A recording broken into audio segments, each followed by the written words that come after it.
उन्होंने मुझे टर्मिनेट कर दिया है। अभी फिरोज को क्या बताऊंगी? अगर फिरोज मुझे छोड़ देगा तो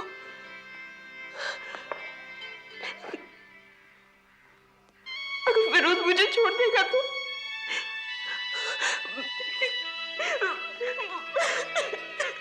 मुझे अजीज के घर चले जाना चाहिए था। अब मुझे फिरोज छोड़ देगा। अब मुझे फिरोज छोड़ देगा। मैं क्या करूं? क्या कहूं फिरोज से? क्या करूं? मैं पागल हो गई हूं ना। मैं पागल हो गई हूं ना। नीलोफर, मैं तुम्हारे लिए कुछ नहीं कर सकती। क्या? तुम बिल्कुल ठीक हो। तुम्हें एक डॉक्टर की नहीं, एक वकील की जरूरत है।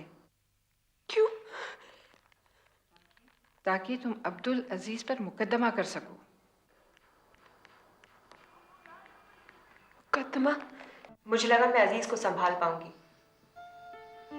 मैंने तय किया ऑफिस में उसे पूरी दूरी बना के रखूंगी। मैं उसके नापाक इरादों से अपने आप को बचाना चाहती थी, हर हालत में।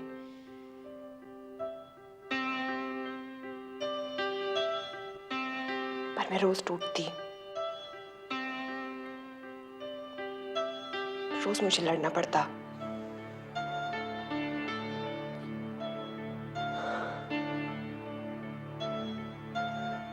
नौकरी तो करनी ही थी ना, किसी भी हाल में।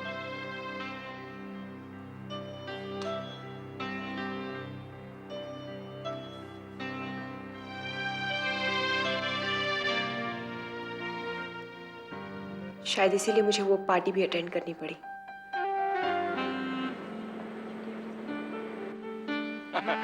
अच्छा हुआ तुम आ गई। मैं बहुत देर से तुम्हारा इंतजार कर रहा था। नहीं प्लीज, एक गिलास। सर ये मेरे मजहब के खिलाफ है। नीलू, कभी कभी नियम और कानून को तोड़ने में बड़ा मजा आता है। देखो, अब ये मत कहना कि डांस करना भी तुम्हारे मजहब के खिलाफ है। सर प्लीज सर, मैं डांस नहीं करती। नहीं नहीं नहीं, सर, आज प्लीज। तो तुम्हें करना पड़ेगा सर, हमारे प्लीज, साथ सर। डांस। चलो ना, हम सिखाएंगे सर, तुम्हें। प्लीज। चलो चलो चलो ना, चलो। सर मुझे डांस नहीं करना। डांस नहीं डांस करना ना। I'll call the police. बदतमीज।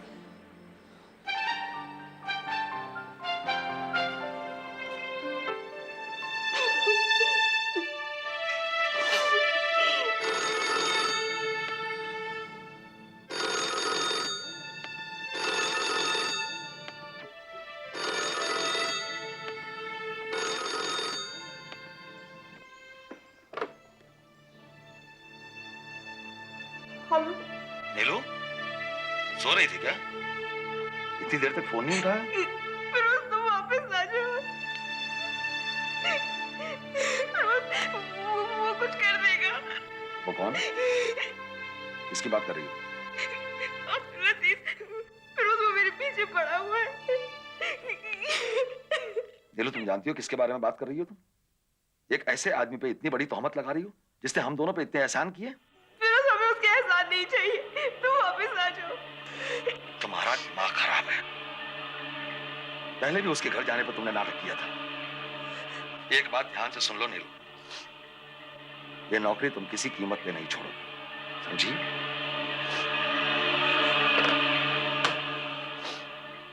अजीज की हर ज्यादती में फिरोज के लिए सहती रही। पार्टी के बाद उसका रवैया और भी खराब हो गया और लोगों की बड़ी बड़ी गलतियां माफ कर दी जाती, पर मेरे हर काम में नुक्स निकाले जाते। मैं चुपचाप सहती रही जब तक मेरी प्रमोशन की बात नहीं आई। हालांकि तुम्हारी बदतमीजी के बाद हमें तुम्हारे प्रमोशन का जिक्र भी नहीं करना चाहिए, फिर भी मैं तुम्हें एक और चांस देना चाहता हूं। जो कुछ पार्टी में हुआ उसे भूल जाओ। आज रात को घर आओ, पार्टी की कसर घर पर पूरी कर लेंगे। देखिए मिस्टर अजीज, ये कोशिश दोबारा मत कीजिएगा। ठीक है, तो फिर तुम प्रमोशन के बारे में भी भूल जाओ। मेरा प्रमोशन मेरी काबिलियत से होगा, आपके चाहने से नहीं। नीलोफर, कुछ ऐसी चीजें होती हैं जिनकी कीमत चुकानी पड़ती है। मैं कोई कीमत नहीं चुकाऊंगी। मैं बहुत जिद्दी आदमी हूं। अपनी जिद पे उतर आया तो सारी उम्र सेक्रेटरी की पोस्ट पर सौंपती रहो। देखा जाएगा।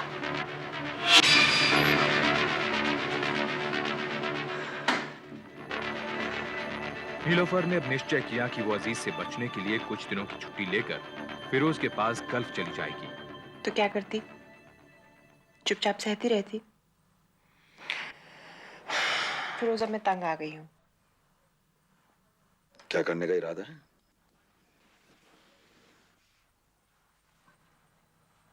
मैं नौकरी छोड़ना चाहती हूँ, घर पे रहना चाहती हूँ। मुझे बच्चा चाहिए।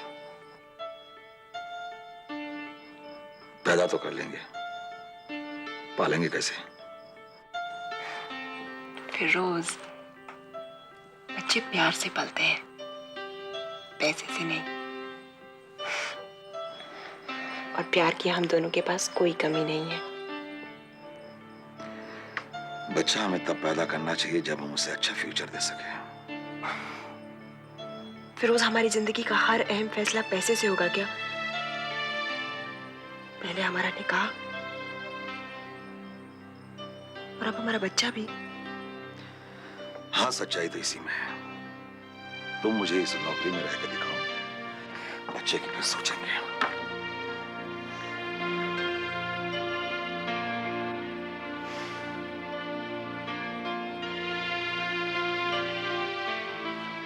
हमसे बहुत बड़ी गलती हो गई। I am sorry. मुझसे कोई गलती नहीं हुई। मैं ऐसा कुछ नहीं लिखूंगी।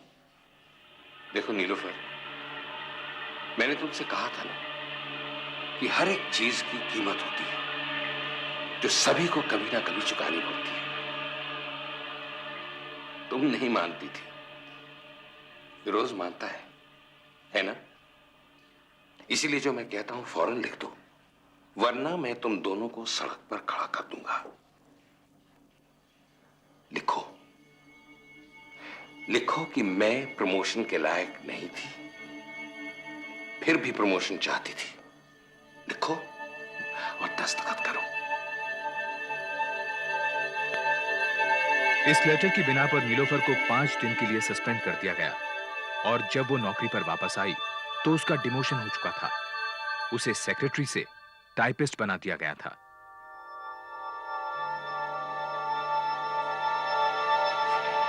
ये सारे कागज आज टाइप हो जाने चाहिए।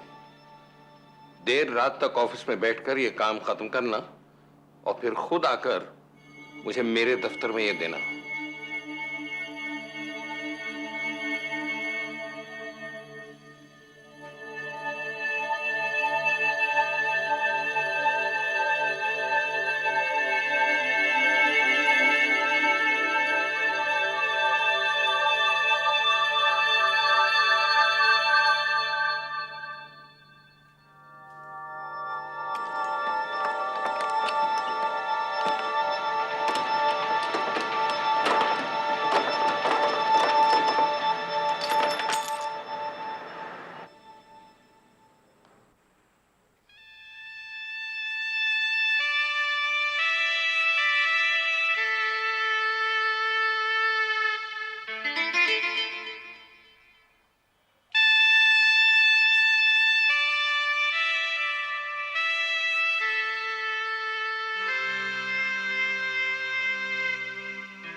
ने मुझे टर्मिनेट कर दिया है।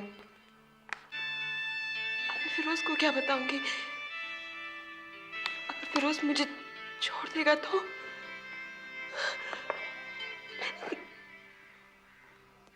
अगर फिरोज मुझे छोड़ देगा तो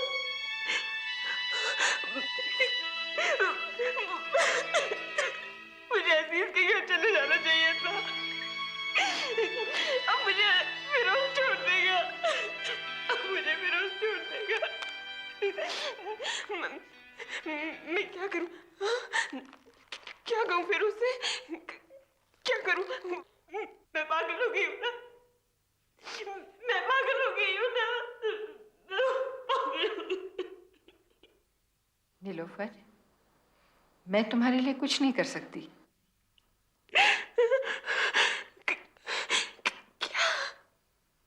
तुम बिल्कुल ठीक हो। तुम्हें एक डॉक्टर की नहीं, एक वकील की जरूरत है। क्यों? ताकि तुम अब्दुल अजीज पर मुकदमा कर सको। मुकदमा? तुम पागल हो गई हो नीलू? तुम कोर्ट जाओगी? नहीं, लेकिन एक बार वकील से मिलने में क्या बुराई है? कोई जरूरत नहीं किसी वकील शक्ल से मिलने की। ना नहीं, तुम्हें क्या हो गया? कुछ दिनों के लिए तुम्हें अकेला क्या छोड़ दिया? तुम तो बौखला गई हो। लेकिन डॉक्टर थापर कह रही थी। ये सब बकवास है। अगर तुम्हारे पास इतना ही खाली वक्त पड़ा है तो कोई दूसरी नौकरी ढूंढ लो। मुकदमे की बात तक नहीं करना। मुकदमे के बिना कुछ हासिल नहीं होगा नीलोफर। जो कुछ भी तुम्हारे साथ किया गया उसकी सजा अब्दुल अजीज को मिलनी चाहिए। तुम खुद को सजा क्यों दे रही हो? मुझे तो बस मेरी नौकरी वापस चाहिए। अपनी बॉस की सेक्सुअल डिमांड्स को मना करना और उससे नौकरी खोना, ये तो औरतों पर सरासर जुल्म है। तुम्हें सिर्फ अजीज के खिलाफ ही नहीं, पूरी कंपनी के खिलाफ सेक्सुअल हैरेसमेंट का केस लड़ना चाहिए। पूरी कंपनी पर? तो उससे मुझे नौकरी वापस मिल जाएगी? केस जीते तो नौकरी तुम्हारी, लेकिन ये काफी मुश्किल है, because it's all in the mind. You see, एक शख्स एक एम्प्लॉय को बिना हाथ लगाए सेक्सुअली हैरेस करता है। It's not easy to prove. तो मैं फिरोज को क्या कहूँ? उसे बता दूं क्या? हाँ, बिल्कुल बता दो। इस समय अगर तुम्हें किसी भी चीज की जरूरत है तो वो है इमोशनल सपोर्ट की। 1 महीने बाद नीलोफर की वकील ने ओएसिस एयर और अब्दुल अजीज के खिलाफ सेक्शन 10 और 12 इंडस्ट्रियल डिस्प्यूट्स एक्ट के तहत सेक्सुअल हैरेसमेंट और नौकरी की बहाली का मुकदमा फाइल कर दिया। जब अजीज को इस बात का पता चला तो उसने फिरोज को भारत वापस बुला लिया। मेरे मना करने के बावजूद भी तुमने ये सब किया। मुझे तो यकीन ही नहीं हो रहा था जब अजीज साहब ने मुझे बताया। मुझे लगा कि शायद उन्हें कोई गलतफहमी हुई होगी और अब तुम मेरी मदद चाह रही हो। फिरोज, मेरी वकील कहती है कि इसमें मेरी गलती नहीं है, उसकी गलती है। नहीं, दरअसल गलती तो मेरी है। तुम्हें दिल्ली बुलाया वो मेरी गलती, तुमसे निकाह किया वो मेरी गलती, तुमसे प्यार किया वो मेरी गलती, और अब मुझे मेरी गलती की सजा भी मिलेगी। फिरोज, मैं कोई और नौकरी ढूंढ लूंगी। नौकरी नहीं, कोई और शौहर ढूंढ लो। फिरोज, अब्दुल अजीज जो चाहते थे वो मैंने नहीं किया, इसलिए मुझे नौकरी से निकाला गया। अदालत को खुलकर बताइए कि मिस्टर अजीज ने आपके सामने क्या क्या डिमांड्स रखी थी। इनकी खामोशी ये बता रही है कि मेरे मुवक्किल मिस्टर अब्दुल अजीज पर लगाया गया इल्जाम सरासर झूठ है। अपनी नौकरी वापस पाने के लिए नीलोफर को यह हथियार सबसे असरदार लगा होगा। ये सब सच है।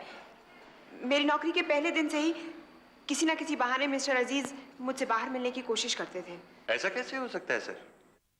इससे पहले किसी ने भी इस तरह की शिकायत दर्ज नहीं कर पाई।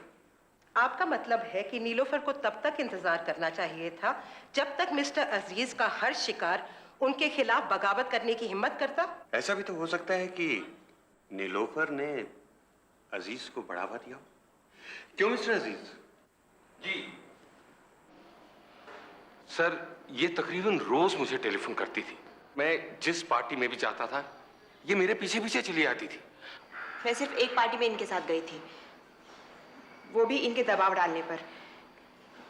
और वहां उन्होंने मुझसे इतनी बदतमीजी की कि मुझे पुलिस की धमकी देनी पड़ी थी। लेकिन उस वक्त तो क्या, बल्कि उसके बाद या उससे पहले आप कभी भी पुलिस के पास नहीं गई। ये आदमी आपको सेक्सुअली हैरास करता रहा और आप बर्दाश्त करती रही, क्यों? मुझे लगा मेरे बार बार मना करने पर वो समझ जाएंगे। लेकिन आपके मुताबिक वो नहीं समझा। फिर आपने ये नौकरी छोड़ क्यों नहीं दी? मैं नौकरी नहीं छोड़ सकती थी, और वैसे भी ये तो कहीं भी हो सकता है। मुझे इस नौकरी से सिर्फ इसलिए निकाला गया है क्योंकि मैंने अपने ज़मीर के साथ समझौता नहीं किया। तुम तो कहते थे वो तुम्हारे काबू में है, फिर ये सब कैसे हो गया? मैंने बहुत कोशिश की सर, यहाँ तक कि मैंने उसे तलाक देने की धमकी भी दी, फिर भी वो मेरी बात मानती नहीं थी। आप फिक्र मत कीजिएगा सर, मैं उसके खिलाफ कोर्ट में गवाही दूंगा सर। क्या कहोगे? सर मैं कहूँगा सर कि शादी के पहले ये औरत अपनी मर्जी से मेरे साथ में रहती थी, यहाँ तक कि इसने एक बार अबॉर्शन भी करवाया। उसके बाद तो उसका केस खड़ा ही नहीं रहेगा। तुम ये सब अदालत में कहोगे? जी सर, मैं आपके साथ हूं। नीलू मेरे लिए मायने नहीं रखती सर।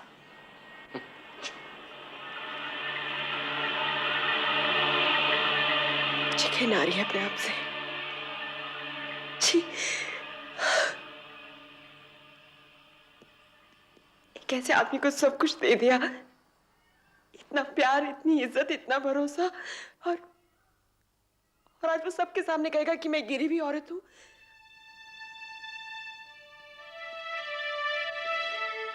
आदमी ने मुझे सारी जिंदगी हैरेस किया है।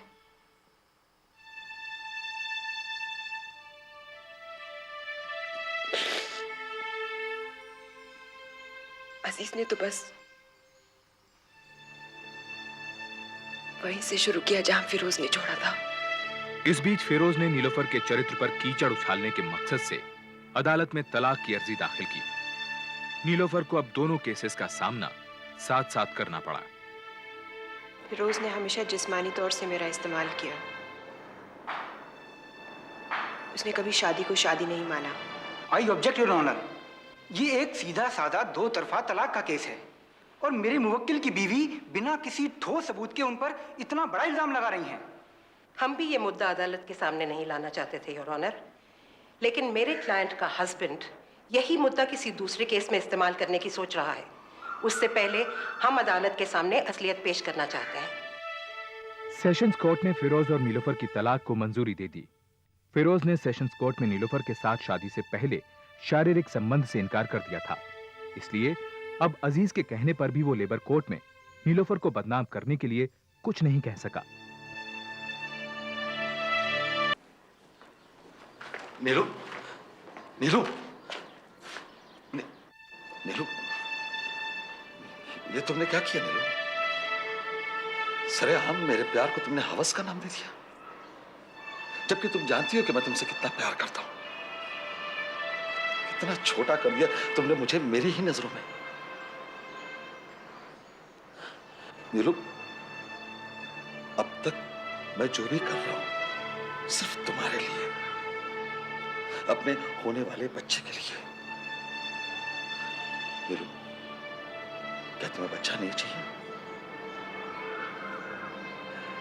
क्या तुम मुझे प्यार नहीं करती?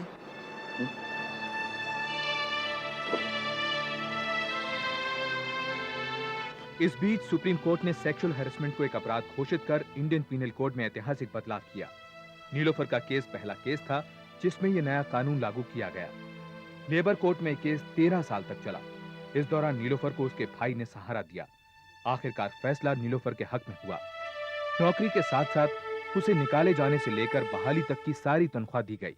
हाई कोर्ट ने भी ओएसएसआर की अपील को ठुकरा दिया। मैं दोनों केस जीत गई हूँ, नौकरी वापस मिल गई है, पर फिरोज